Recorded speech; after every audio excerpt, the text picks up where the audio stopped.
So today I just want to give my thoughts on the Digitakt II after about 2 to 3 weeks of use. This is not a review video. I'm not here to sway anybody. I just want to give you guys my experience. I try to be as honest as possible.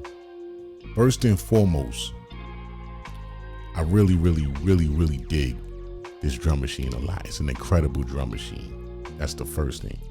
I actually enjoy using this drum machine better than the SP, better than the MPC, and I enjoy it better than the EP-133 KO2. There are some drawbacks that really set it back from some of the other front runners that I just mentioned. And two things in particular. I recently found out that this $1,000 drum machine can't export WAV files and MP3 files. So if I'm working on a project or a song or whatever it is, and let's say I want to export it to listen to it in the car or something, give it the car test, I can't just export it directly from the Digitakt II.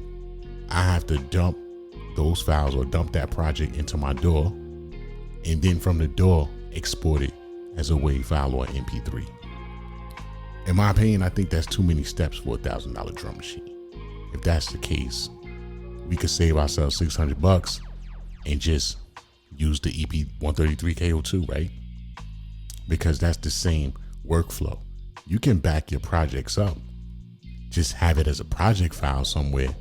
But the fact that this doesn't export stereo files, I was blown away when I found that out. My understanding is that Elektron is working on something to make that possible, but it's just not possible as of the recording of this video. The other thing that really sets this back is the fact that it can't run on a damn battery. I have to be plugged into power in order to use this. Whereas the SP runs on batteries, the MPC runs on batteries, the EP can run on batteries, just as several other drum machines that I could think of run on batteries. I don't know why this doesn't run on batteries. Maybe they're saving that for the next model. Maybe they just want to set themselves apart from the other drum machines that run on batteries. I'm not sure.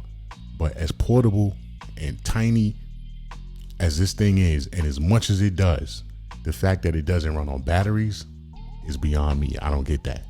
There's a few other things. I know some people have an issue with how it chops samples and stuff like that.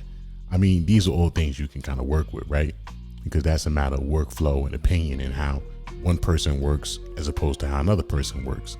There's always a workaround, right?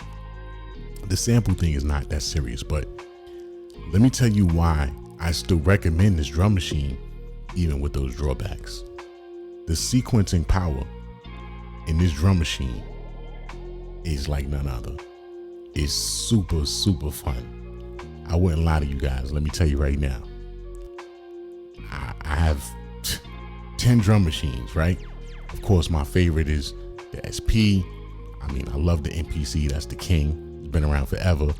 I even like the EP-133 KO2 with all its issues. I still like it, but this here, the sequencing power in this drum machine is outstanding. They really nailed that.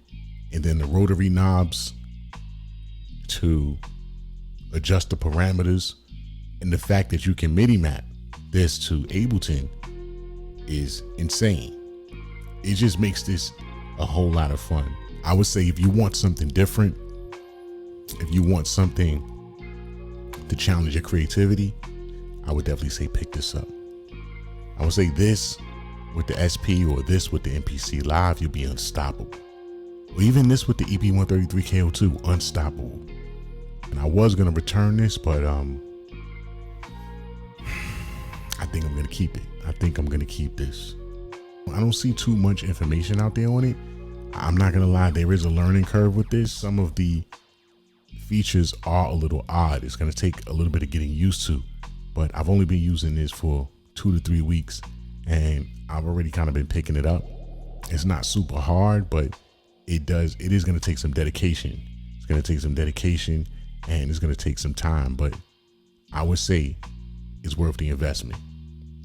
That's the same way I felt about Ableton when I first picked that up. I said, well, what the hell am I looking at? What is this? Coming from Pro Tools and Logic. But then after a little while, after you get used to it, I just loved it. I mean, Ableton is, to me, I think one of the best DAWs out there. But again, that's just a matter of opinion. I just wanted to share that with anyone who's thinking about picking one up, or if you're looking for something else to add on to the arsenal, I would definitely recommend this Digitakt II.